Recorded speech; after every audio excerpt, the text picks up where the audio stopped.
To'rtinchi sevgi kaliti bu maqtov. Bilasizlar, ayrim odamlar maqtov suyar bo'ladi. Ayrimlari esa umuman maqtovga uchmaydi. Hurmatli ayollar, sekret bilan sizlarga aytishim mumkin, ko'p erkaklarni, hammasini emas, ko'pchiligining sevgi kaliti 5 tadan bittasi bu maqtovdir. Ko'pchiligi va juda ham ko'p yosh bolalar yaxshi ko'radi ularni maqtaganini. To'g'rimi, yo'qmi?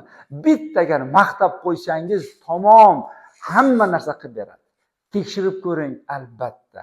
Uyda xo'janingiz yoki ayolingiz bitta narsani zo'r qilibmi? Voy, nima degan zo'r qilibsiz deb maqtab qo'ying. Arzimagan narsa bo'lsa hamchi, boyagi inson sizga yana ko'proq qilg'isi kelib ketadi-da. Bu sizga dalolat beradi. Shu insonning 5 ta sevgi kalitidan 4-inchisi bu maqtov ekanligini. Yana bir bor aytaman, hammada ham emas, lekin ko'pchilik yosh bolalarda va erkaklarda sevgi kalitining 5 ta sevgi kalitining bittasi bu maqtov, 4-inchisi zo'r ishlaydi.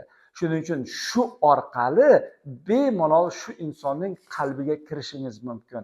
Shu insonni sizga nisbatan mehri oshadi. Demak, 5-inchisiga o'tamiz.